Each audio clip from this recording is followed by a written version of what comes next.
Esta clase tiene por objeto introducir una nueva unidad temática de la materia que se llama la perspectiva, que forma parte de lo que nosotros llamamos el lenguaje disciplinar de los arquitectos, que consiste básicamente en dibujar, porque consideramos que esa es la herramienta apropiada que nos permite de alguna forma expresarnos, comunicarnos, y mucho más que eso.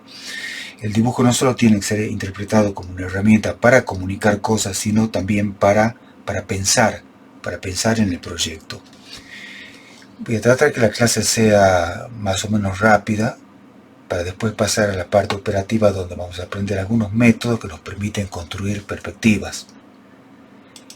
Habíamos visto que había una especie de trípode o de tres elementos básicos, tres grupos de dibujos que hasta ahora consideramos que nos permitían de alguna forma comprender todo ese complejo mundo de la representación gráfica, ¿no? Y está dividida en tres partes fundamentales. Habíamos visto lo que era sistema diédrico o sistema Monge, que era un sistema que nos permitía de alguna forma conseguir representaciones parciales de un elemento cualquiera. Obligaba a un ejercicio mental muy complejo que consistía en integrar las diferentes vistas que uno pudiera tener de un elemento cualquiera para de alguna forma tener una interpretación espacial o tridimensional de ese objeto. Se lo conoce como representaciones de vistas múltiples. Y esa estaba íntimamente ligada con lo que era la axonometría. Es decir, yo trataba de alguna forma de interpretar lo que mostraba un sistema de proyecciones con sistema Monge o sistema diédrico, y de alguna manera lo traducía en un elemento que podría representar una interpretación tridimensional de ese elemento con una vista única, que era una axonometría. Hasta ahora conocíamos esos dos elementos, sistema Monge o sistema diédrico y las axonometrías. Bien, ninguno de esos dos elementos muestra las cosas como las percibimos, que sería la tercera pata de este trípode gráfico que estamos tratando de aprender. Por ejemplo, el sistema Monge muestra simplemente visiones bidimensionales parciales de un elemento, y en todo caso una axonometría muestra de alguna forma una interpretación racional objetiva de cómo es ese elemento, cuál es su estructura geométrica. Si está en escala, yo puedo tener sus dimensiones, hasta podría construirlo con eso. Pero ninguno de esos dos elementos que vimos muestra cómo se perciben o cómo se ven. En este caso, la perspectiva nos va a permitir de alguna forma representar de manera objetiva o racional. ¿Por qué? Porque está sometida a un método científico, cómo se perciben las cosas. Es decir, una representación perceptual, pero realizada desde un punto de vista técnico o metodológico. Como les decía recién, tomo este ejemplo, por ejemplo, de algunas obras de Le Corbusier. Sí. Y teníamos acá en esta primera parte los dibujos ortogonales, como dice acá, que son sistema Monge básicamente, y son diferentes vistas que permiten tener interpretaciones parciales de un objeto arquitectónico. A veces exteriores, son vistas o frentes, y cuando están cortados tratan de mostrar el espacio interior, se llaman secciones. Generalmente a la sección horizontal le decimos planta, y a las secciones verticales le decimos cortes o alzados. Bien, otro elemento, digamos, de representación que ya vimos son las axonometrías. Aquí hay una caballera, una militar, una isométrica, es decir, son representaciones de vista única que permiten comprender la totalidad del objeto desde un punto de vista racional, cómo es realmente. En cambio, este tercer elemento que está expresado acá y que está denominado acá como perspectiva cónica, básicamente lo que hace es mostrar una representación de cómo se percibe este objeto que está representado anteriormente con dos sistemas distintos. Bien, tomo otro ejemplo, por ejemplo, una casa muy importante, un ejemplo paradigmático de Le Corbusier, la casa de Cruces de la Plata. Es una de las dos obras que tiene Le Corbusier en América. La casa de Corbusier, que está en La Plata, frente a una plaza cerca del parque donde está la Universidad de la Facultad de Arquitectura. Y la segunda obra que tiene, creo que está en la Universidad de Oxford, en una ciudad que se llama Cambridge, que queda muy cerca de Boston, en Estados Unidos, ¿no? Bien, como veíamos acá, esta obra está mostrada acá, representada con los tres sistemas de ese trípode gráfico que decíamos nosotros. Primero, proyecciones, que permiten tener vistas parciales, es decir, bidimensionales. Una representación tridimensional, que son las axonometrías, y como tercer elemento, una perspectiva, que trata de mostrar exactamente, o aproximarse, mejor dicho, porque la visión es algo mucho más complejo que esto, cómo se ven las cosas, cómo se ven los edificios. Tomo otro ejemplo para tratar de completar la idea de ese tipo de gráfico, ¿no? Otra obra paradigmática, en todo caso, el pabellón de Barcelona de Mies, el pabellón de la Exposición Universal de Barcelona del año 1929, una obra realmente maravillosa, impresionante, donde aquí están, bueno, lo que serían plantas y cortes, es decir, todo lo que es planimetría bidimensional, no organizada como establece el sistema Monge. ¿Saben por qué? Porque en todo caso los planos de arquitectura tienen una complejidad bastante grande, que por ahí excede a las limitaciones que tiene el sistema Monge.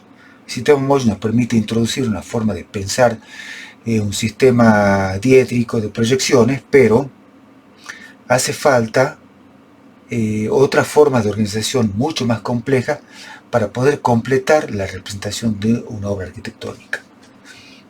Plantas, cortes, frentes, axonometrías, sería el segundo elemento de ese trípode. Y el tercero, las perspectivas, que tratan de mostrar las cosas de alguna forma como se ven. Se aproxima mucho más, digamos, a lo que podría ser una foto también. Tiene muchas cosas en común con una foto, ¿no? Porque al fin y al cabo es una representación con un lente que es monoscópico, como es acá. La percepción es mucho más compleja porque es estereoscópica. Si vemos con dos ojos que nos permiten de alguna forma interpretar no como un elemento plano la tridimensión, sino tener una sensación de profundidad. Bien, acá arriba hay un pequeño croquis de un servidor. Y estos son otros croquis muy interesantes, o perspectivas también en este caso, construidas con máquina, del pabellón de Barcelona. Y bueno, estas muestran, o tratan de mostrar en todo caso, o aproximarse a una representación perceptual, es decir, cómo se ven las cosas. Aquí está las fotografías, es decir, esto también se aproxima a cómo se ven. Y como ven, la fotografía y la perspectiva tienen una serie de leyes distintas para poder representar el espacio, ¿no? ¿Qué son las leyes de la perspectiva? Entre las leyes básicas de la perspectiva, uno podría decir que lo fundamental es entender que las distancias se van deformando a medida que se alejan del observador. Bueno, acá digamos no queda más que admirarse realmente de la impresionante calidad de esta obra, sobre todo de la modernidad. Si uno piensa que una obra del año 1929, ya va a cumplir casi 100 años dentro de 6 años.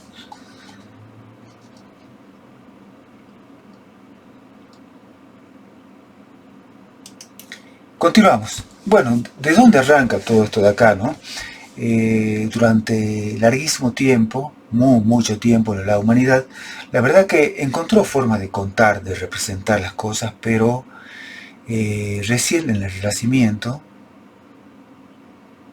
de alguna forma, se consiguieron los primeros métodos para poder representar las cosas como se ven.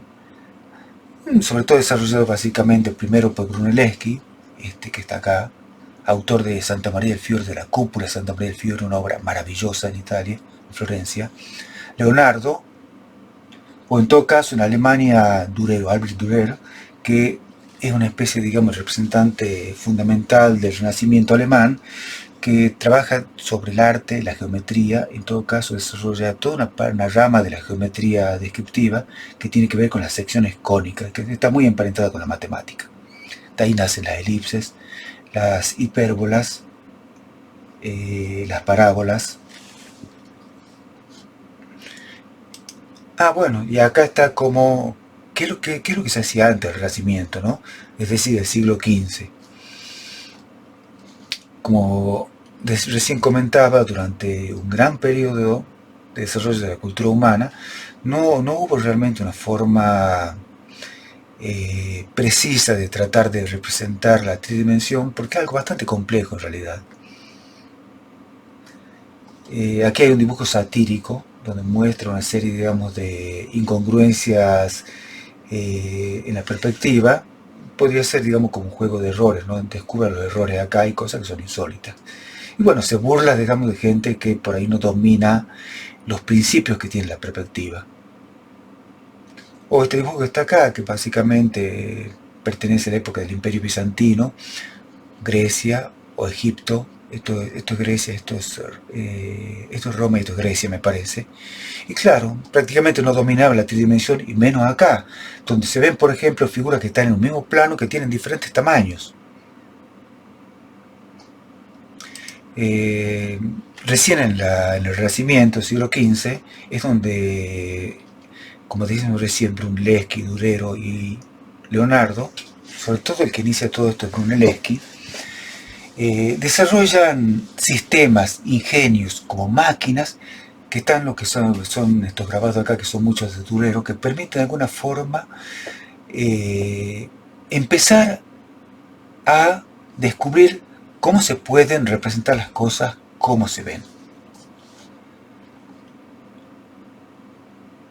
Es decir, en perspectiva, o lo que conocemos actualmente como perspectiva.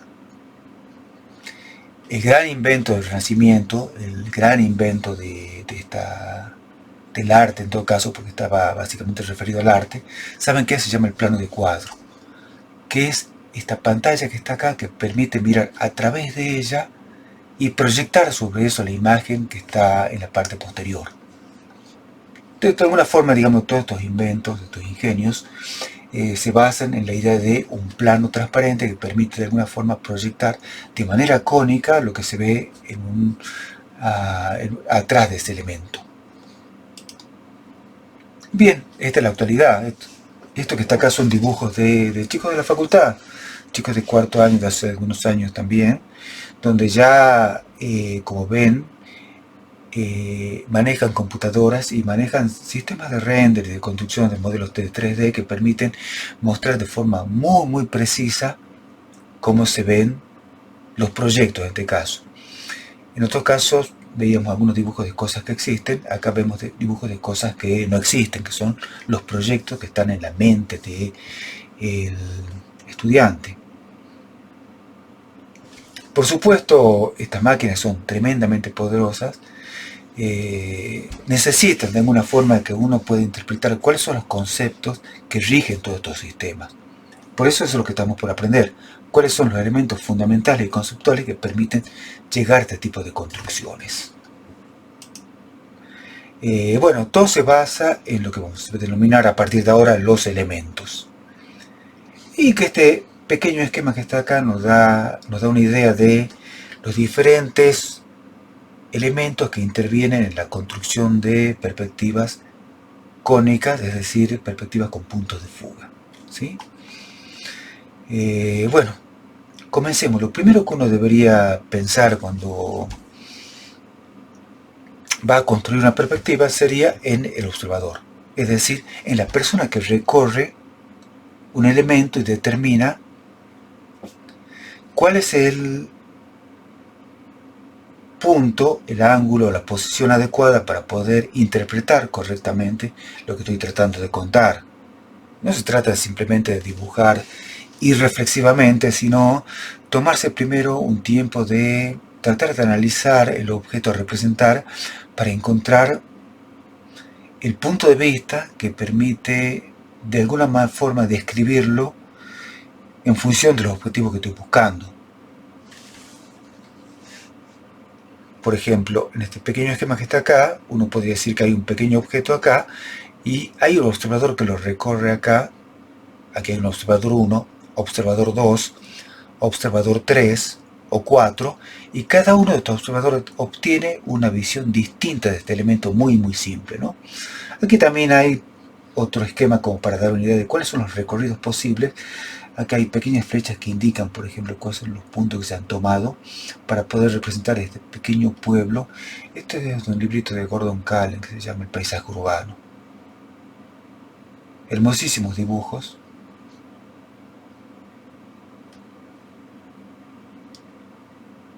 Bien, continuemos. Como les decía recién, ya sabemos que tenemos que buscar un observador que tenga un punto de vista adecuado para lo que queremos mostrar, ¿no? Y después ahora vamos a hablar del campo visual. ¿Qué significa el campo visual? Significa que, como ven en este dibujo de acá, la visión humana tiene cierto ángulo que permite percibir las cosas con cierta precisión y nitidez. Por ejemplo, en horizontal, esta es la cabeza de una persona, podemos tomar un ángulo que sea de 60 grados. Dentro de los 60 grados de ese ángulo, que permite construir una especie de cono visual, como está en este pequeño esquema de acá, se encuentran comprendidas las cosas que podemos llegar a ver sin que haya un grado de deformación que permita una representación que no sea real. Se dan cuenta, yo no puedo comenzar a mirar en un punto y ver, no sé, 120 grados, porque excede mi campo visual, tengo un límite. Y ese límite está dado por un cono que en horizontal tiene, no es un cono de sección circular, es un cono de sección elíptica que tiene sobre el plano horizontal un ángulo de 60 grados y sobre el plano vertical algo así como 45 grados. Bueno, ¿qué tenemos que hacer entonces, dado que hay un cono visual que nos permite abarcar lo que estamos por representar? Como permite suponer este pequeño esquema que está acá, uno determina un observador. Ese observador mira por un eje que se llama rayo principal hacia el centro del objeto. Yo aquí tomo un objeto que parece ser una especie de cubo. Lo que hice fue trazar un par de diagonales para determinar el centro de gravedad de ese elemento y ubiqué un observador en cualquier parte acá, en este punto, y tracé una recta proyectante que le denomino rayo principal. Ese rayo principal, ¿saben qué es? Es el eje de ese cono visual del observador, de ese cono que tiene sección elíptica, ¿no? Entonces la primera comprobación que yo debería hacer sería, a ver, el objeto a representar queda comprendido dentro de ese cono visual. Para eso yo, ¿qué es lo que hago? Simplemente, como sé que en la vista superior ese cono visual tiene un ángulo de 60 grados, yo voy a trazar rectas a 30 grados hacia cada lado del rayo principal para verificar que este elemento que está acá quede comprendido dentro de ese cono visual. Segundo punto, puedo hacer centro en el G, que es el centro de gravedad, y trazar una circunferencia con el compás que me da una multiplicidad de posibles puntos de observación. Y como yo sé que a esta distancia el objeto ya queda comprendido dentro del cono visual, yo sé que cada uno de los posibles puntos de observación que están acá también van a quedar comprendidos dentro de ese cono visual, como está indicado en este gráfico de acá. Tengo un observador número 1, observador número 2, o número 3, o 4, y cada uno de estos observadores debería verificar de alguna forma que el objeto a representar esté comprendido dentro del cono visual. Si no estuviera comprendido, ¿qué significa? Que me tengo que alejar. Que me tengo que alejar para que ese objeto que yo tengo que dibujar quede incluido dentro de ese cono visual. Claro, imaginen, por ejemplo, que ustedes quieren dibujar, supongamos, el bloc de la facultad, el bloc de arquitectura, que lo conocen, ¿no? ¿A qué distancia deberían ponerse para poder abarcarlo con su visión? Un elemento grande. Seguramente se separan 2 o 3 metros, van a estar totalmente sobrepasados por el objeto, no lo van a poder abarcar, para tener que retirarse. Y en eso consiste el primer ejercicio, determinar un observador y tratar de determinar a qué distancia debiera estar ese observador para que el objeto a dibujar quede comprendido dentro de ese cono visual, que como dijimos recién es un cono de sección elíptica que tiene 60 grados sobre el plano horizontal, 45 en el vertical, y tiene un eje que le llamamos rayo principal, que de alguna manera apunta hacia, yo le puse un punto que estaba en el centro de gravedad de este objeto, no es necesario que esté así, ¿no? Pero lo que sí tengo que tener en cuenta es que donde incide el rayo visual, o el rayo principal, sobre el objeto que voy a dibujar es el centro de interés, sería el punto más importante donde yo estoy exactamente enfocando el ojo. Bien, y aquí vamos con el plano de cuadro. El plano de cuadro es fantástico descubrimiento o invento del Renacimiento que permite suponer que hay un plano, que es un plano transparente, y que a través de ese plano miramos los objetos y los proyectamos de forma cónica, es decir, son siempre proyectantes que convergen hacia formando un haz cónico que converge justo en el ojo del observador. Digo en el ojo del observador porque se supone acá que la limitación de estos sistemas es que no dan la sensación de profundidad y el observador tiene un solo ojo, es monoscópico, digamos, ¿no?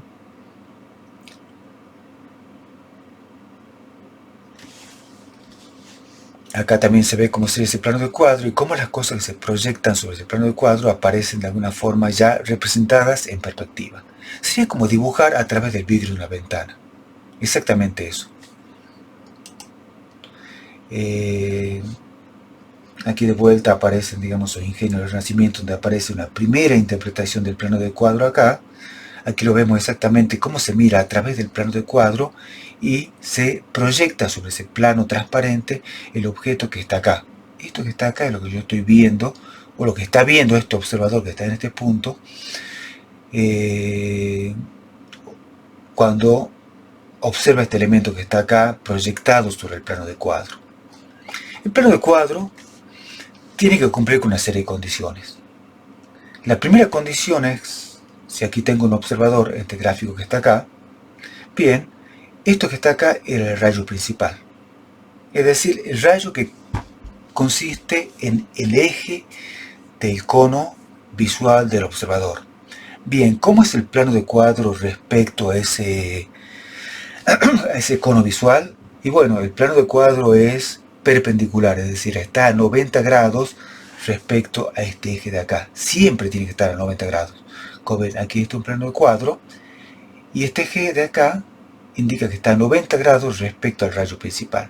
Ahora, el plano de cuadro puede estar acá, adelante, puede estar acá, cortando el cuerpo, puede estar atrás del cuerpo, atrás del volumen. No tiene ninguna importancia, mejor dicho, sí tiene importancia. Pero la diferencia que se obtiene modificando el plano de cuadro es la siguiente. Directamente lo que varía es el tamaño del objeto que estoy proyectando. Por ejemplo, cuando las proyectantes que convergen en este objeto de acá interceptan el plano de cuadro, me daría un elemento que tiene este tamaño que está acá. Si yo lo alejo un poquito, voy a ver que cuando se interceptan las proyectantes con el plano de cuadro, el tamaño del objeto es un poco más grande. Y si lo pongo atrás del plano de cuadro, siempre cumpliendo con la condición que está a 90 grados del rayo principal, voy a ver que el tamaño del objeto que estoy representando es también más grande. Ahora, la proporción, la configuración que tiene esa representación es exactamente igual, no cambia. Lo que cambia solamente es el tamaño.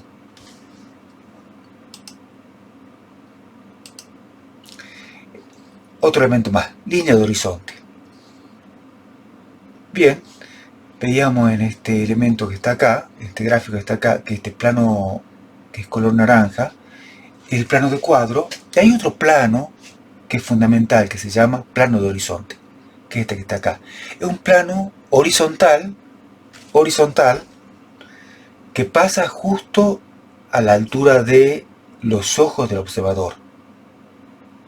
cuando ese plano horizontal se intercepta con el plano vertical, que es este plano de cuadro, podría no ser vertical el plano de cuadro, ¿no?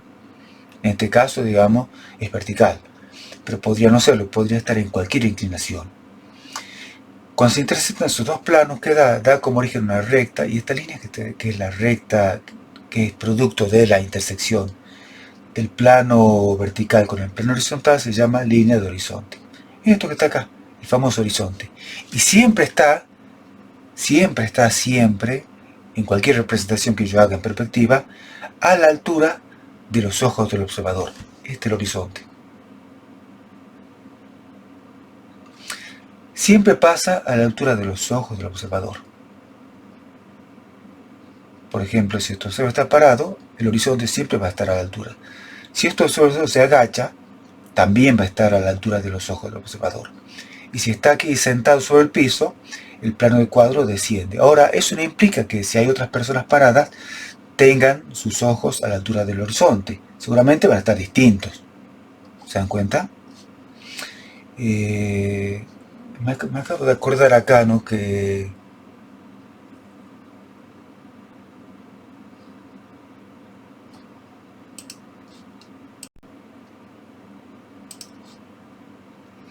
como les decía, el horizonte, quería hacer una aclaración importante acá, ¿no? Porque quiero que entiendan que el horizonte acá está en el infinito. Es decir, vamos a considerar que para este tipo de representación, la Tierra, bueno, es como creen los terraplanistas, es absolutamente plana, ¿sí? Es un plano absolutamente infinito, donde el horizonte está a una distancia absolutamente infinita. Cosa que no es real, digamos. El horizonte está a cierta distancia del observador, como ven en esta línea acá, donde el cielo se funde con la línea del mar. Bien, ahí está el horizonte. En realidad hay una forma de determinar la distancia del horizonte sobre una superficie esférica como la Tierra, que tiene 12.740 kilómetros de diámetro. Hay una pequeña fórmula, ¿no? La comento ya que estamos. Hay un personaje que quizás nunca lo hayan escuchado nombrar ustedes, que se llama Rayan al-Biruni, que es una especie de representante del pensamiento universal, pero por supuesto dentro del mundo islámico, por eso no es tan conocido por nosotros. Recuerden que durante la Edad Media todo el conocimiento de la ciencia, la matemática, la filosofía de la Grecia y la Roma clásica pasó básicamente al mundo islámico, ya que Europa estaba subsumida en la Edad Media. Bien, y ahí hay un personaje que se llamaba, como le decía, Rayan al-Biruni, que determinó una pequeña fórmula que dice a qué distancia está el horizonte, ¿no? Por supuesto, considerando que la Tierra es una perfecta esfera que tiene, como les decía recién, 12.740 kilómetros de diámetro, y la fórmula que determinó él es igual a raíz de 13 por la altura del observador. Es decir, si ustedes tienen, por ejemplo, 1,70 m, 1,80 m, tienen que multiplicar 1,70 m, 1,80 m por raíz de 13 y le va a dar exactamente a qué distancia está el horizonte, admitiendo, digamos, o considerando en todo caso que la Tierra es una esfera perfecta sin accidentes geográficos, ¿no? Que no es el caso nuestro. Nosotros vamos a considerar que el horizonte está a una distancia infinita, ¿sí? Y por supuesto, una cosa que me voy adelantando ya, los puntos de fuga, cuando pertenecen a líneas que son horizontales, siempre van a estar sobre el horizonte. Es decir, ya saben que en axonometrías, todas las aristas que están representadas por líneas que son paralelas, bien, en este caso en la perspectiva cónica, convergen los mismos puntos de fuga. Es decir, en axonometría las líneas que son paralelas en la realidad se dibujan paralelas en la axonometría. En perspectiva, las líneas que son paralelas en la realidad convergen a un punto de fuga. Cuando ese punto de fuga está sobre el plano horizontal, significa que que cuando esas líneas son horizontales, significa que el punto de fuga está sobre la línea de horizonte. Cuando las líneas son paralelas, pero no son horizontales, son oblicuas, no están inclinadas, van a otros puntos de fuga, que están sobre lo que denominamos falsos horizontes. Y aquí está el tema de los puntos de fuga, ¿no? Por ejemplo, aquí hago unos pequeños, tomé como referencia unos pequeños dibujos de grandes dibujantes argentinos. Por ejemplo, este croquis que está acá en realidad no es una perspectiva, es un croquis, pero responde a las leyes de la perspectiva, ¿no? Donde si lo veo acá y acá le agrego, por ejemplo, la línea de horizonte siempre está a la altura de los ojos del observador. Y aquí está el punto de fuga. Yo veo que todas las líneas que son paralelas, de alguna forma convergen a un punto de fuga que está acá en el medio. Acá hay otra representación. Parece que hay alguna especie de avenida de Buenos Aires o algo así, donde si veo también tengo una línea de horizonte, justo sobre la línea de horizonte está el punto de fuga y todas las líneas son paralelas en este caso, convergen a este punto de fuga. Acá también tenemos otra perspectiva con el mismo criterio, una línea de horizonte a la altura siempre de los ojos del observador y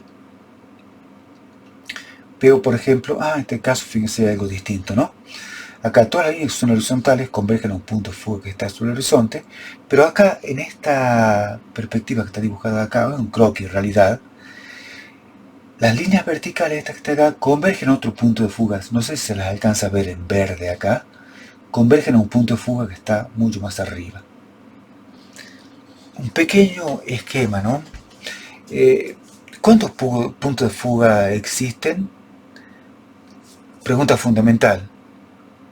Pregunto, ¿no? Porque por ahí se habla muchas veces con perspectivas, diciendo perspectivas con un punto de fuga, o perspectivas con dos puntos de fuga, por ejemplo, y eso es un error conceptual. Es decir, no existen con un punto de fuga o con dos puntos de fuga. En todo caso, es incorrecto plantearlo así. Existen tantos puntos de fuga como tantas direcciones distintas tenga un objeto cualquiera. En este caso voy a tomar, supongamos que esto sea la vista superior de un objeto cuadrado. Bien, ¿cómo se determinan los puntos de fuga? Lo primero que hago es determinar un observador. Hay un rayo principal que mira hacia el centro del objeto. Determino un plano de cuadro que es perpendicular al rayo principal. Bien, ahora, ¿qué voy a hacer para determinar los puntos de fuga que están siempre sobre el plano de cuadro acá, en la vista superior? Voy a trazar por el observador líneas que son paralelas a las direcciones que tienen cada uno de los lados de este objeto. Por ejemplo, acá tengo lados que son paralelos acá, y entonces voy a trazar por el observador una paralela a esta dirección hasta cortar acá el plano de cuadro. Y acá tengo un punto de fuga, que se llama fuga derecha. Ahora tengo otras líneas paralelas por acá, voy a trazar una recta paralela, una proyectante, hasta cortar al plano de cuadro acá, y voy a tener un segundo punto de fuga, que sería una fuga izquierda. ¿Qué pasa con un objeto acá que es triangular? Tiene tres lados, no hay lados paralelos. Bien, ya tengo determinado mi observador, entonces voy a trazar por el observador rectas paralelas a cada uno de los lados o direcciones que tiene ese objeto de la vista superior. Por ejemplo, tengo esta dirección de acá, voy a trazar una proyectante paralela y determino acá una fuga que le voy a llamar fuga derecha.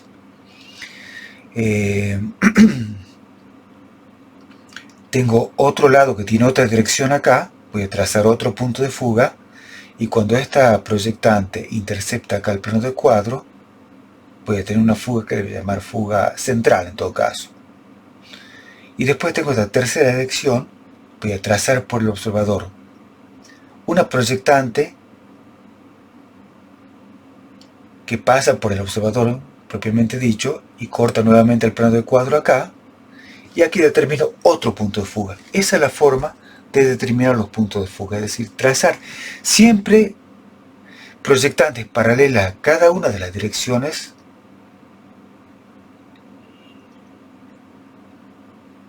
de que tiene un objeto cualquiera hasta que se interceptan con el plano de cuadro.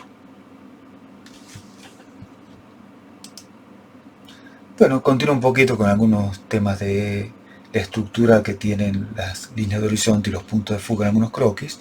Fíjense, acá hay un dibujo hermoso, realmente creo que este es de Di Clerico, un dibujante argentino.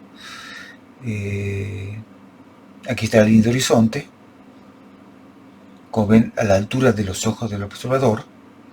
Y aquí en rojo aparecen las diferentes líneas que convergen a un punto de fuga que está sobre el horizonte. ¿Por qué? Bueno, porque todas estas líneas, estas aristas, mejor dicho, que convergen a ese punto de fuga, son horizontales. Aquí está centrado, por ejemplo, en el dibujo, el punto de fuga. Acá, en este dibujo del maestro Sandro Borgini, fíjense, en azul está acá la línea de horizonte y en rojo están las proyectantes que convergen al punto de fuga, pero en este caso acá los puntos de fuga están fuera del dibujo, cosa que es totalmente válido. En los prácticos que vamos a realizar ahora, por una cuestión, digamos, que tienen un carácter básicamente introductorio al tema, vamos a comenzar dibujando con puntos de fuga que están dentro de la lámina, pero es normal, es habitual y es en todo caso preferible que los puntos de fuga estén más separados. ¿Por qué? Porque da representaciones un poco más reales, no tan deformadas de los objetos, ¿no? Más bien como están acá. Es muy raro, digamos, que yo tenga dos puntos de fuga visibles. Lo máximo puede llegar a tener un solo punto de fuga y otro punto de fuga fuera de mi campo visual y de la lámina. Y bien, terminando con el tema de los puntos de fuga, quería simplemente reforzar la idea de que no hay 1, 2 o 3 o 4, sino hay infinitos puntos de fuga, tantos puntos de fuga como tantas direcciones distintas tiene un elemento cualquiera, un objeto cualquiera, un espacio urbano, un objeto arquitectónico. Acá se ven, por ejemplo, muchos puntos de fuga distintos. Por ejemplo, fíjense, las calles fugan en un sentido acá, fugan en otro sentido, las verticales fugan en otro sentido. Seguramente, miren, estas líneas inclinadas que están acá van a otro punto de fuga, que es una especie de terminaciones piramidales que tienen estas dos torres que están en primer plano. O acá tengo un punto de fuga que está a la altura del horizonte, este que está acá, pero aquí puedo ver que esta escalera que aparece acá, que es una escalera de contraincendio, de seguridad contra incendio, concurren básicamente a un punto de fuga que tiene un falso horizonte. Y en esta de acá seguramente hay cientos de puntos de fuga distintos que permiten de alguna forma construir esas elipses que están acá. Y último tema, el tema de las escalas de alturas.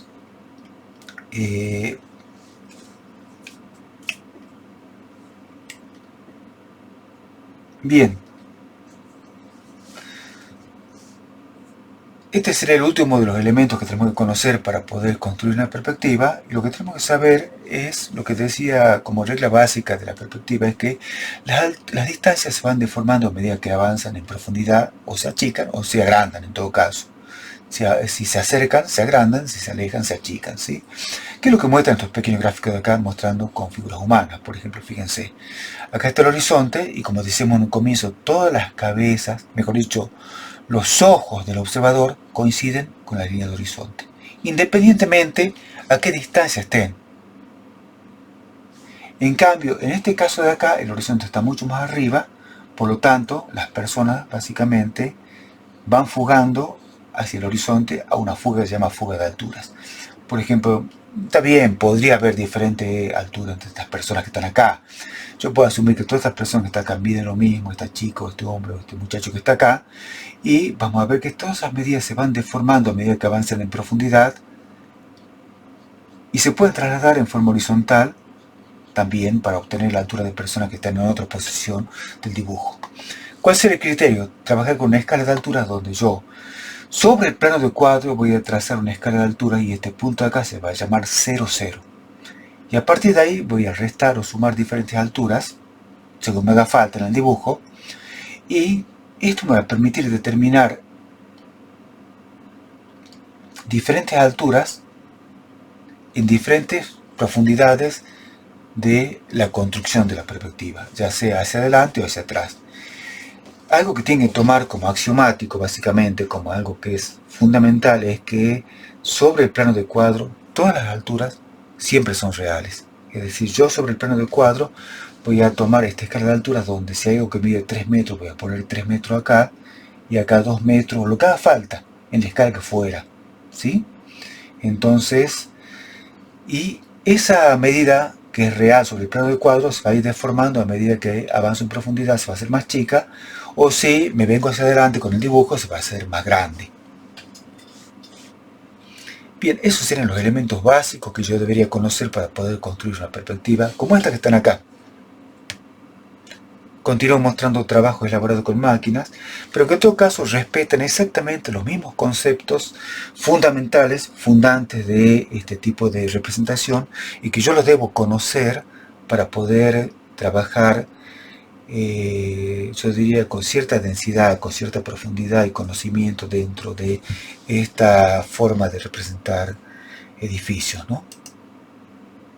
Me estaba acordando básicamente que los grandes dibujantes también son, inclusive de los cómics, son conocedores profundos, por ejemplo, de las reglas de la perspectiva.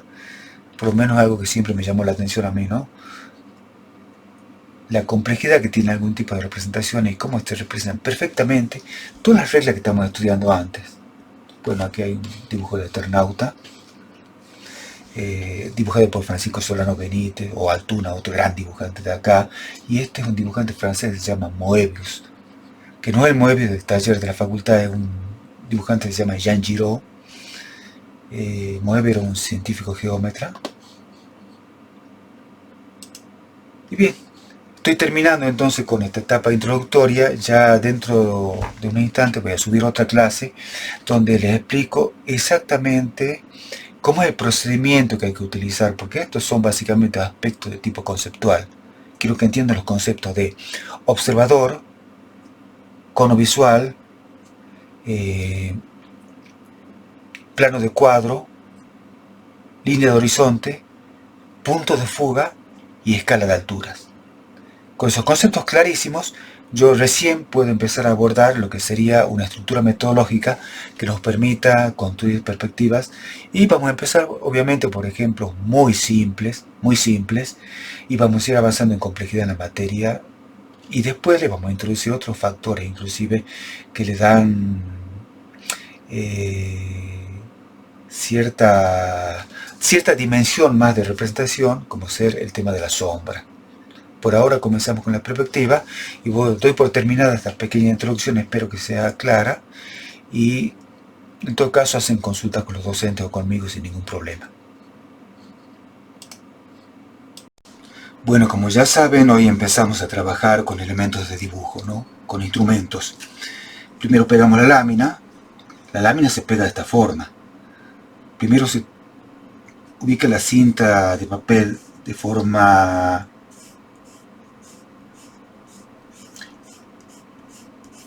como yo la estoy colocando, y se pega primero generando tensión en el papel, una primera diagonal, siempre verificando que la regla paralela coincida con el borde del papel. Pareciera que ahí más o menos está. A ver si está coincidiendo, y ahora una vez que ya he tensado el papel en este sentido, le pegamos siempre tensando la diagonal del papel en el otro sentido.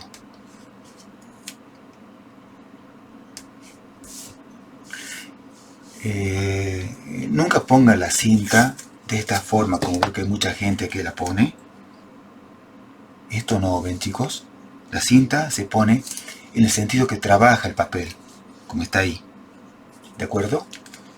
Bien, la idea es que empecemos a trabajar con instrumentos de dibujo y que tengamos, como les diría, el máximo rigor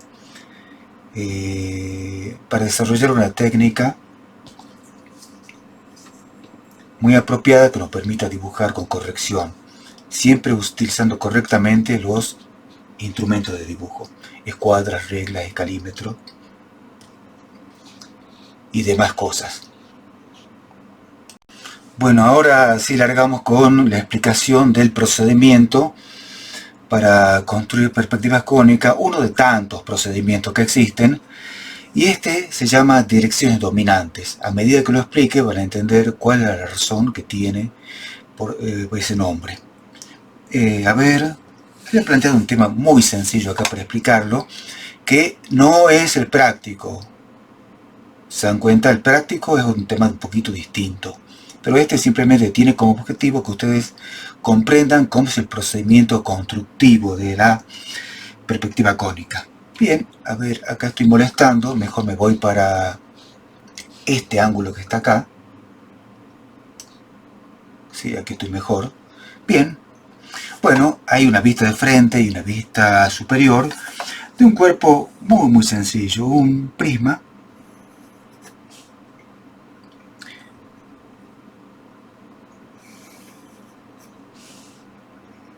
Sí, yo diría que no es un prisma sino un cubo, porque en realidad los lados son iguales a la altura. Así que es un cubo. Trazo los proyectantes que indican la relación que hay entre una vista y otra. Y bueno, tengo acá esta línea que se llama línea de tierra. La prologo un poquito más. Ustedes lo hacen rigurosamente con lápiz, ¿no? Yo lo hago con tinta y mezclando un poco de tinta y lápiz para que se entienda, para que se vea lo que estoy haciendo. ¿De acuerdo? Le pongo nombre, línea de tierra, LT. Perfecto. Y ahora, a ver, ¿qué dato me hace falta acá en este momento? Bueno, voy a proponer como dato la línea de horizonte. ¿Qué significa la línea de horizonte? La línea que indica la altura a la que está ubicado el observador. La pongo por acá. Y este le voy a llamar LH, línea de horizonte.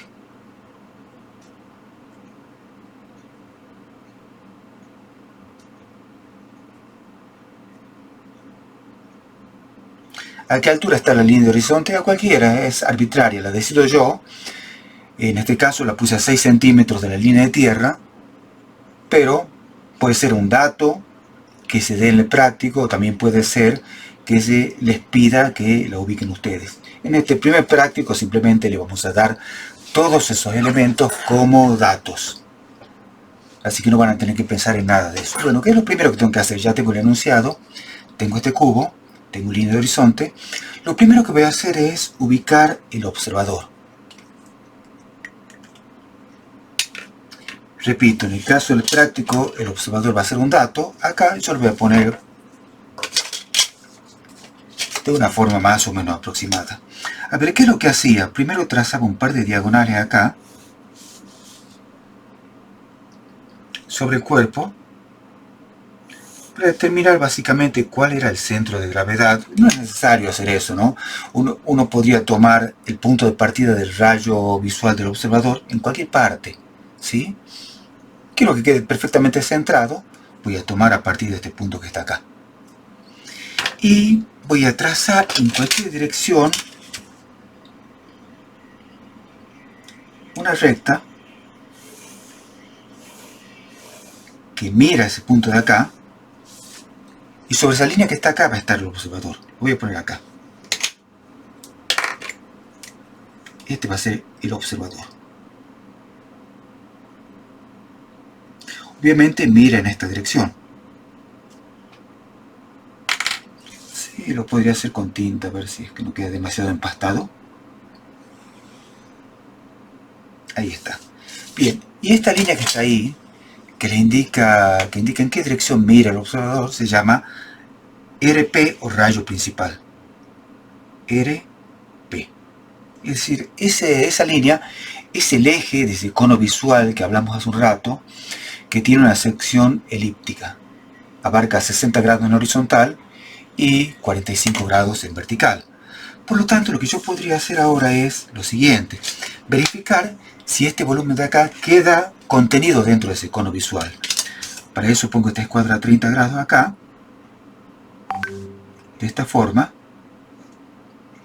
y trazo una proyectante que indica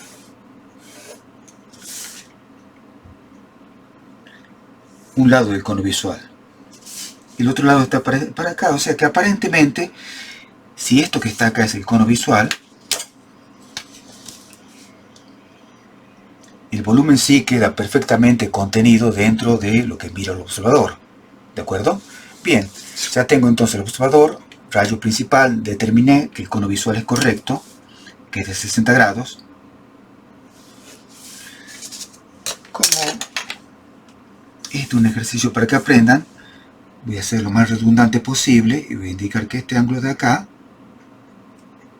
corresponde a 60 grados. Perfecto. Y ahora voy a trazar el plano de cuadro. ¿El plano de cuadro qué condición tenía? Tenía la condición que debía ser perpendicular al rayo principal del observador. ¿De acuerdo? Entonces, a ver... voy a mover un poquito esta escuadra de acá. Voy a ubicar otra escuadra acá.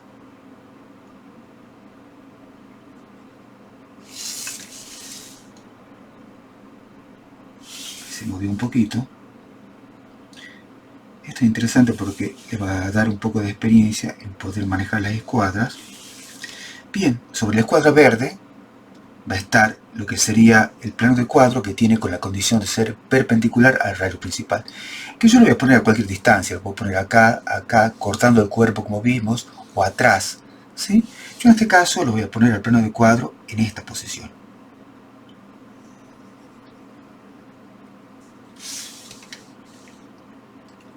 Hago un poquito más largo.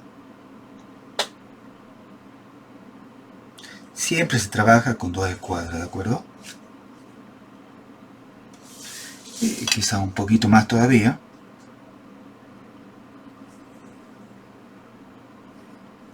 Bien, ya tengo el plano de cuadro, le pongo nombre.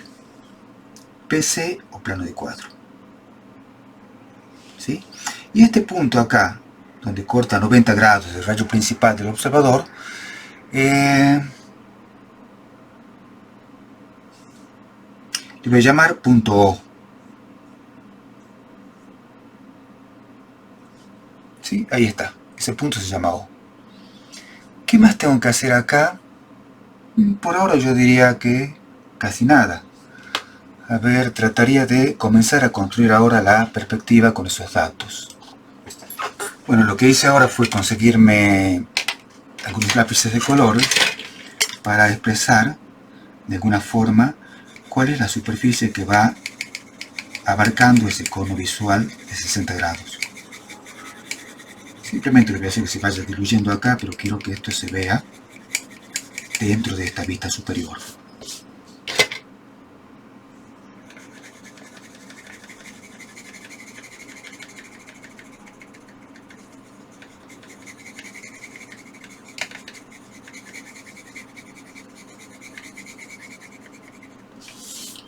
Bien, ahora, bueno, comienzo a construir la perspectiva. A ver, muevo esta regla para acá y en cualquier parte voy analizando cuál es la ubicación apropiada para cada elemento gráfico por una cuestión de diagramación, ¿no? Son siempre medio complejas de diagramar estas láminas. Voy a trazar ahora el plano de cuadro, es decir, justo la línea donde se intercepta el plano de cuadro con el plano horizontal, que le llamamos plano geometral, que es esta línea de acá. Si se superponen un poco los dibujos, no hay ningún problema, ¿sí? A ver... sí, creo que se alcanza a ver. Voy a tratar de reforzarlo un poquito más.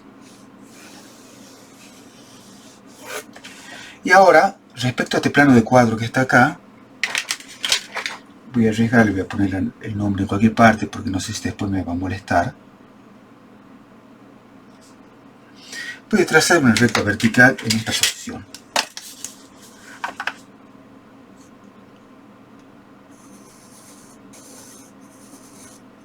Esta recta vertical correspondería a este punto que se llama observador acá. Estaría justo en este punto, perdón, 0 acá le voy a llamar sobre el plano de cuadro. Punto 0, porque a partir de ese punto voy a tomar medidas. Y ahora, tomando esta altura de acá, que es de 6 centímetros, es decir, la altura hasta la línea de horizonte, voy a marcar la línea de horizonte en la perspectiva. Marco 6 centímetros acá. Y aquí ya la podría construir. Está trazado suavemente para verificar que va a quedar más o menos razonable. Bien. Ya tengo acá la línea de horizonte. Quiere decir que este punto de acá va a ser justo el centro del cono visual del observador. Lo voy a llamar O. Ahora voy a marcar los puntos de fuga. Bien, ¿cómo serían los puntos de fuga? A ver, ¿qué voy a hacer? Voy acá a la vista superior. Voy a trazar, como se llama direcciones dominantes, voy a trazar pasando por el observador, es decir, a partir de acá, líneas paralelas a las direcciones que dominan en este cuerpo de acá. Este cuerpo tiene dos direcciones, en este sentido y en este sentido. Bien, entonces ahora voy a trazar una paralela a esta dirección, prendo el escuadro de esta forma,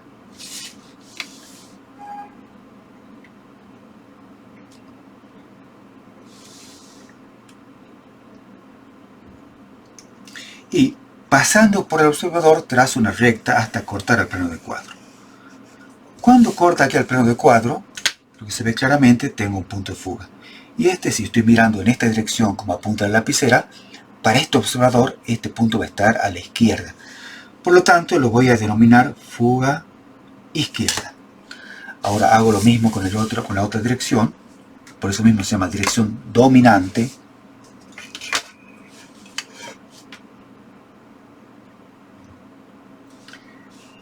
Tomo esta dirección, busco el observador, fíjense, justo coincide con el rayo, mejor dicho, con el ángulo de los 30 grados, pero no importa, es justo una casualidad, ¿no? Llevo hasta cortar al plano de cuadro, y cuando corto acá, tengo otra fuga que para este observador va a estar ubicada a la derecha. Por lo tanto, le voy a llamar fuga derecha. Acá la marqué con esta fibra. Voy a hacer lo mismo acá. Bueno, ahora en esta vista de construcción de la perspectiva voy a tomar la distancia que hay. Tengo la reglita acá. Desde el punto O, que es el punto del centro visual del observador, hasta la fuga derecha. Y la voy a medir. Voy a decir, a ver, esta distancia tiene 54 milímetros aproximadamente. Entonces, sobre la línea de horizonte, LH, voy a marcar hacia la derecha esos 54 milímetros y voy a tener ubicado acá la fuga derecha. Ahora voy a tomar la distancia desde el punto O hasta la fuga izquierda, que me da aproximadamente 124 milímetros, y la voy a marcar en la perspectiva del punto O hasta la izquierda. Marco 124 milímetros y aquí tengo ubicada la fuga izquierda.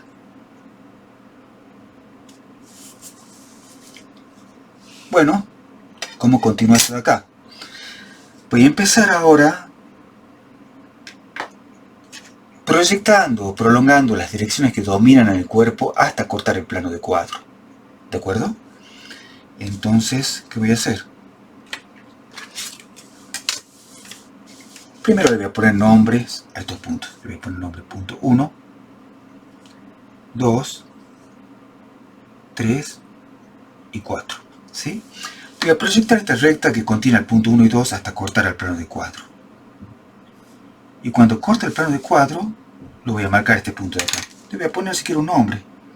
Voy a hacer una cosa bastante laboriosa que por ahí uno no la hace en perspectivas más complejas, pero para que vayan interpretando. Se va a llamar 1-2. Bien, ¿ven esta dirección que está acá? Es paralela a esta fuga que está acá. Por lo tanto, este punto 1, 2 ubicado sobre el plano de cuadro va a fugar hacia la fuga izquierda. Voy a hacer lo mismo con el punto 4, 3.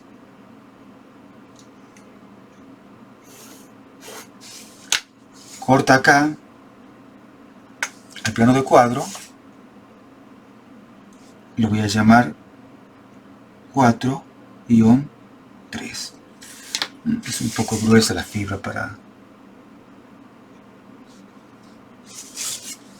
Y estas escuadras biseradas son lo más inapropiado que hay para dibujar. Son todo un martirio, pero bueno.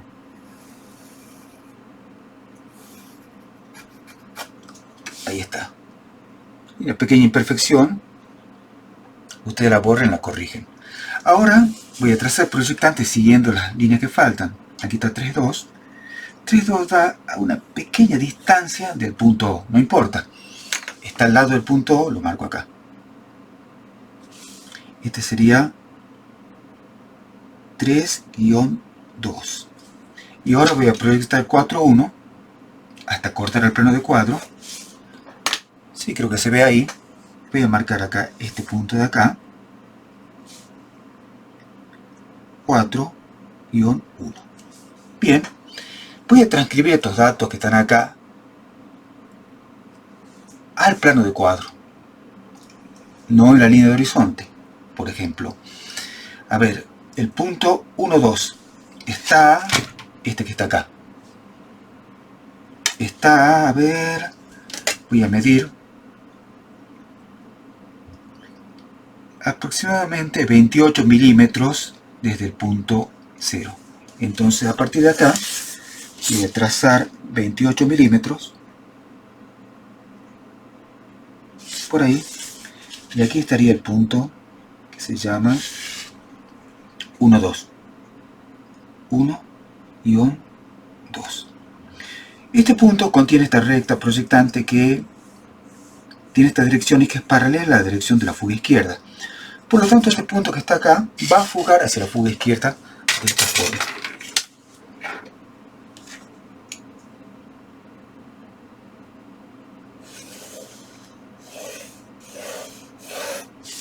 ¿Ven? Ya tengo una fuga. Ahora veamos qué pasa con el otro punto que también fuga hacia la fuga izquierda, que es 4,3. Tomo esta medida, siempre desde el punto O tomando como origen, hasta el punto 4,3, y me da que hay, en casualidad, 100 milímetros. Entonces, sobre el plano de cuadro, hacia la derecha, voy a marcar 100 milímetros. Justo coincide casi en el borde de la lámina. Aquí estaría ese punto que se llama 4,3.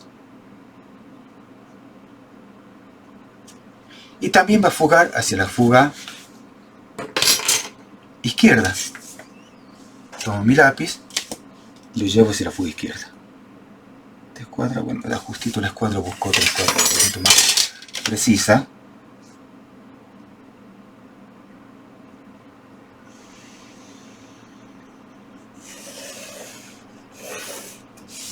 Bien. Veamos qué pasa ahora con los puntos 3,2.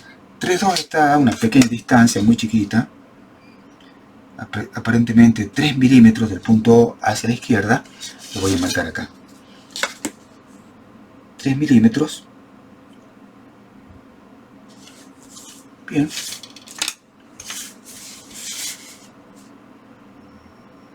Esto debería ser con una escuadra apoyando en el tablerito, pero son tremendamente incómodos los tableros, ¿no? Tremendamente incómodos. No sé, para mí estos tableros son una mierda realmente. Una tortura dibujar, sobre todo, ¿por qué? Porque no son instrumentos profesionales.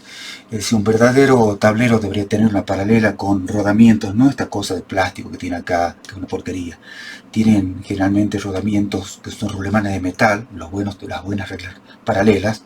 Debería tener otra medida, porque esto requiere cierta cantidad de espacio para trabajar.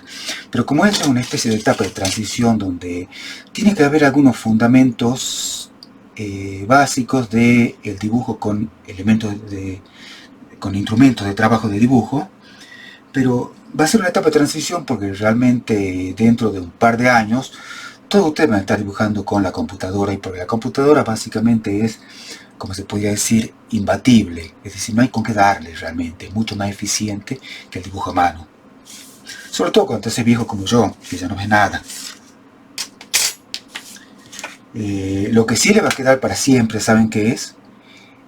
Esa pequeña experiencia del dibujo a mano alzada, eso sí va a perdurar. Va a perdurar si la siguen desarrollando, es lo que yo les pediría, por favor, que nunca dejen de dibujar a mano alzada, sobre todo trazando pequeñas ideas, prefiguraciones, que sea una herramienta muy dúctil y muy directa de tratar de construir ideas de pensamiento proyectual.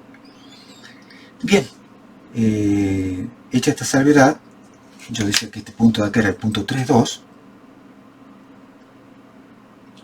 y un 2. Debería estar dibujando con lápiz realmente. Y este punto 3,2 está sobre esta recta que es paralela a esta otra recta que concurre a la fuga derecha. Por lo tanto, la línea que pasa por 3,2 acá va a ir hacia la fuga derecha.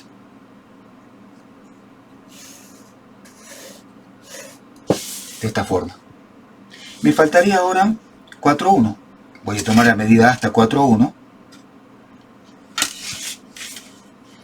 Seamos un poquito más prolijos, 53 milímetros. La voy a marcar a partir de O hacia la izquierda, 53 milímetros.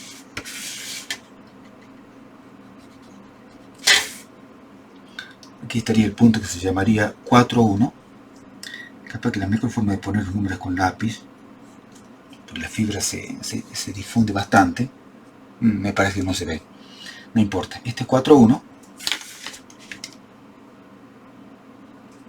Y por acá pasa esta recta que tiene esta dirección, que es paralela a esta otra recta que concurre hacia la fuga derecha. Por lo tanto, esta proyectante va a ir hacia la fuga derecha. De esta forma. Siempre reniego con los elementos de dibujo porque las escuadras jamás debieran ser milimetradas, porque una escuadra es un elemento que sirve para simplemente trazar. ¿Se dan cuenta? Por eso es que detesto estos tableritos que dije recién que eran muy malos. Lo dije en latín. Claro, porque están milimetradas acá. No se debe medir con esta regla. Esta regla es simplemente para trazar. Y después existen otros elementos para medir, como este de acá. Una pequeña regla, este es un doble decímetro, es decir, tiene 20 centímetros. O este de acá es un escalímetro. Es decir, yo les contaba a los chicos de madera de bambú directamente, plastificado, revestido en plástico. Con el viejo truco de poner un broche de estos de acá para siempre tener a mano la escala con la que estoy dibujando. O sea que yo puedo medir con esta graduación de acá. Pero esta es una herramienta que sirve para medir. No la escuadra, menos la regla paralela. ¿De acuerdo? Bien. ¿Qué estaba por hacer? Ya me olvidé. Sí. Trazar una proyectante que concurre del punto 4,1 hasta la fuga derecha.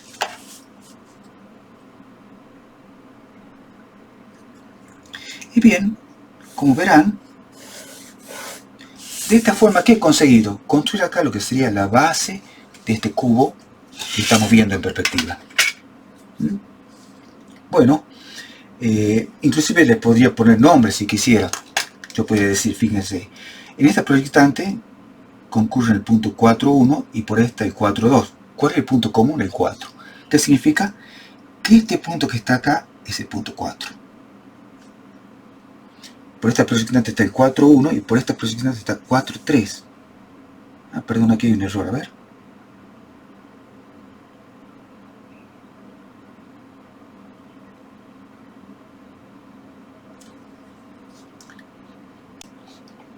Sí, les decía que hay un error, me equivoqué acá, porque estaba revisando que esto de acá no es un 4, sino un 1.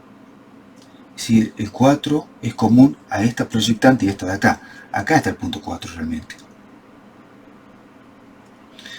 La fibra se difunde, se abre sobre el papel y se transforma en un 4. En cambio acá el punto común es el 1. 4,1 y 1,2. Este va a ser un 1 acá realmente. Perdonen la improlijidad, esto tiene que ser muy preciso. Debería ser otro tipo de papel, otro tipo de tinta, porque esto es muy malo para dibujar. Bien, sobre esta proyectante está 3,2 y esta 4,2, el punto común acá es el punto 2. Y sobre esta proyectante está 3,2 y acá me volví a equivocar. No, 4,3, aquí estaría el punto 3. Bueno, a ver, da una secuencia ordenada de puntos de la base, sí, 1, 2, 3, 4. Quiere decir que ya puedo construir la base acá.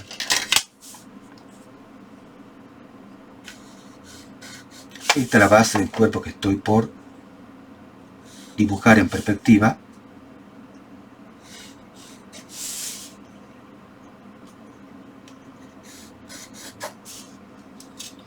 ¿Lo ven ahí? Ya está. Eso es lo que ve como base este observador que está ubicado acá.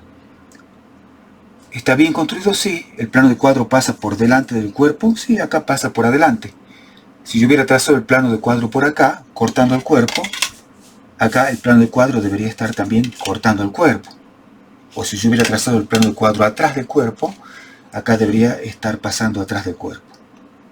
Y los puntos que voy marcando estarían atrás también. Bueno, quiere decir que estoy bien acá. Ahora, ¿cómo termino de construirlo? ¿Cómo hago las alturas? Para eso, en cualquier parte del horizonte, en cualquier parte donde se pueda dibujar limpiamente, quiero decir, ¿no? No lo voy a poner acá al punto S porque está muy lejos, o acá, o en medio del dibujo. Voy a poner una fuga de alturas de esta forma. Acá. Y este punto que está acá lo voy a llamar FH. Y a cierta distancia, es decir, no coincidiendo con este punto de acá, sino un poquito más alejado, más abierto si es posible, donde no molesta el dibujo, voy a trazar una escala de alturas. Recuerden, siempre sobre el plano de cuadro las alturas son reales, o sea que este es el punto cero de las alturas. Y la altura del línea de horizonte, del cuerpo, mejor dicho, perdón, esta sería la altura hasta la línea de horizonte que está acá, y la altura del cuerpo es esta altura de acá. La voy a marcar. Creo que era un dato que faltaba.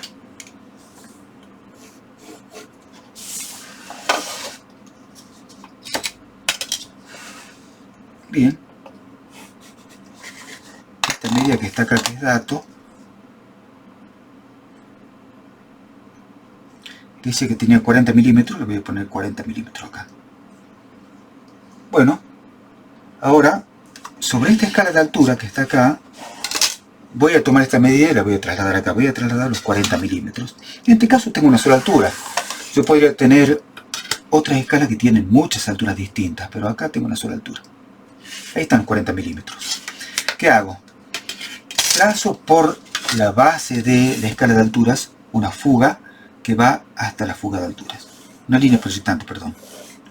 Y por acá, otra que concurre también la fuga de alturas. ¿Esto qué significa? Como yo les decía recién, una cuestión que es casi axiomática, siempre sobre el plano de cuadro, cualquier medida que yo tome acá es real. ¿Se dan cuenta? En este caso, esta altura que está acá también es real. Pero esa altura, a medida que yo voy avanzando en profundidad, se va haciendo cada vez más chica, siguiendo las reglas de la perspectiva. O si avanzo hacia adelante, se hace esa altura cada vez más grande, como esos hombrecitos que veíamos en la clase precedente. Entonces, ahora bien, ¿cuánta altura tiene tu cuerpo? Es un cubo, perdón, tiene una sola altura. ¿Sí? Yo podría tratar de trasladar esta altura que es real acá, de 40 milímetros, a cualquiera de estos puntos de acá. A cualquiera. Voy a empezar a trasladar al punto Q, al punto 1 que está acá. ¿Sí? ¿Qué es lo que hago entonces? Fíjense. Trazo una proyectante desde el punto 1 que corta a la base del polígono de alturas. Así. Una vez que corta la base del polígono de alturas, trazo una proyectante vertical hasta cortar la altura que le corresponde a ese elemento, a esa profundidad. Está justo acá. Entonces ahora hago el proceso inverso, regreso hasta poder trasladar la altura de ese punto sobre el punto 1, que sería esta de acá. Y esa es la altura del cuerpo. Si tuviera otra altura, si el punto 4 tuviera otra altura, probablemente esta escala de altura podría ser así. Entonces, ¿qué haría yo con el punto 4? Lo llevaría hasta la base del polígono de altura, lo levanto hasta la altura que corresponde y después retrocedo hasta determinar la altura del punto 4 en esa posición. Pero no es lo que pasa, acá todas las alturas son las mismas. Entonces, no hace falta sacar la altura de cada punto, de 1, de 2, de 3, de 4. ¿Por qué? Porque acarrearía un alto nivel de imprecisión en la construcción. Simplemente con una sola que yo determine, como esta de acá, me sirve para terminar de construir ese cubo recurriendo a su naturaleza geométrica. Es decir, todos los lados son paralelos. Por ejemplo, la arista 1,4 que está en el piso es paralela con la correspondiente que está en la tapa superior de ese cubo. Por lo tanto, ¿qué es lo que yo hago? Simplemente trabajo con proyectantes que van hacia los puntos de fuga. Fíjense. Trazo por acá una proyectante que va hacia la fuga derecha. Acá, sobre este punto 4, trazo una proyectante vertical y ya determino esta parte del cuerpo. Ahora por acá trazo una proyectante que va hacia la fuga izquierda, respetando las condiciones geométricas que tiene el cuerpo. Son lados que son paralelos, por lo tanto van siempre a la misma fuga. Y ahora, para determinar dónde está la altura de la arista vertical que pasa por 3, trazo una recta vertical acá. Y ahora, por acá, por este punto, voy a trazar una proyectante que va hacia la fuga derecha. ¿Lo ven ahí? Perfecto. ¿Hasta dónde? Hasta cortarse con la proyectante que va por el punto 2, la vertical. Y ahora, si todo está construido con cierta precisión, yo cuando trazo una proyectante que pase por este punto y vaya a la fuga izquierda, necesariamente va a tener que pasar por este punto de acá. Veamos si es verdad.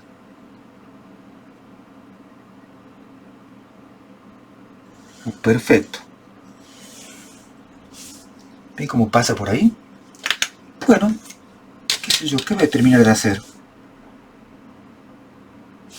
Perdón, estoy cercana, tengo que usar siempre esta regla. Si quiero termino de dibujar el horizonte. Si quiero, refuerzo las aristas visibles. Yo lo voy a hacer exageradamente acá para que ustedes lo vean, ¿no? Diferenciar las aristas visibles de las no visibles con los mismos criterios de expresión que se usan para las axonometrías. Las aristas visibles son más gruesas. Está terriblemente exagerado por la escala de este dibujo. Y ahora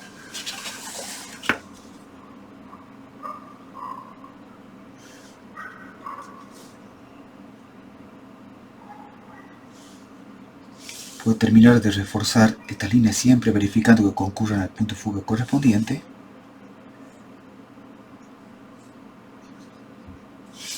Me faltaría esta arista de acá y esta otra arista de acá. Esas son las visibles. Y ahora, con una punta más fina, como esta de acá, comienzo a darle expresión a las no visibles. ¿Para qué? Para que se diferencie de lo que serían todos los sistemas constructivos que he utilizado, o las líneas de construcción que he utilizado para obtener este resultado.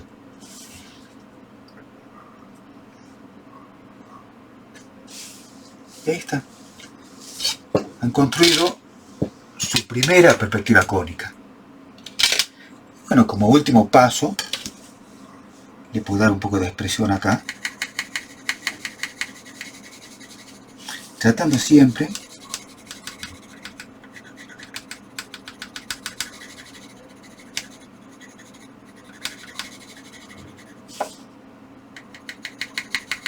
de no empastar demasiado, de que se vea el procedimiento constructivo.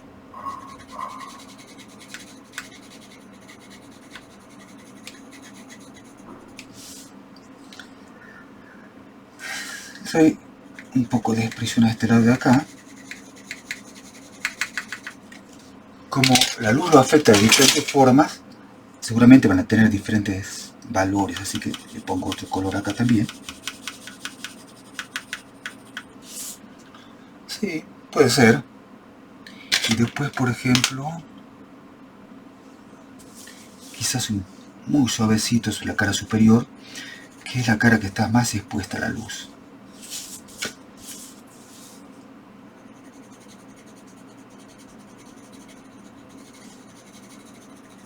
Se puede mezclar colores, ¿no? Inclusive, digamos, también se puede mezclar con un poco de grafito. Y ahí estaría mi primera axonometría. Esto que está acá es la línea de horizonte, le ponen nombre a cada cosa, plano de cuadro, línea de horizonte. Y por supuesto arriba de la línea de horizonte, ¿qué es lo que está? El cielo.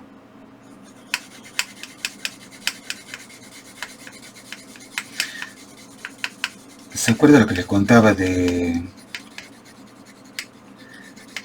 Rajan al-Biruni? Ese científico, botánico, historiador, filósofo, matemático, físico, una especie de Leonardo del mundo islámico. Bueno, acá trabajamos con un horizonte que está en el infinito, pero en la Tierra el horizonte siempre está a una distancia determinada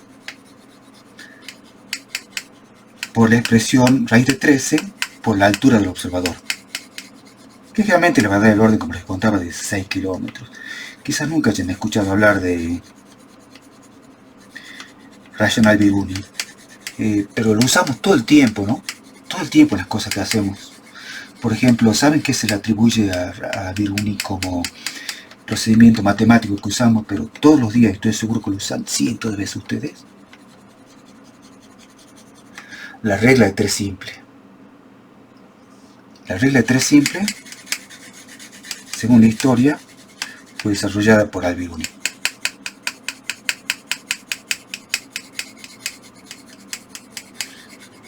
Y obviamente, digamos, 5 siglos antes que Leonardo. Bien, creo que con esto estoy terminando la explicación para que construyan sus primeras perspectivas cónicas. Bueno, espero que no haya sido muy tedioso, muy lento. Voy a ver si puedo hacer alguna explicación ya concreta sobre el práctico que tienen que hacer hoy. Pero esto les va a servir para entender cómo es el procedimiento de trabajo.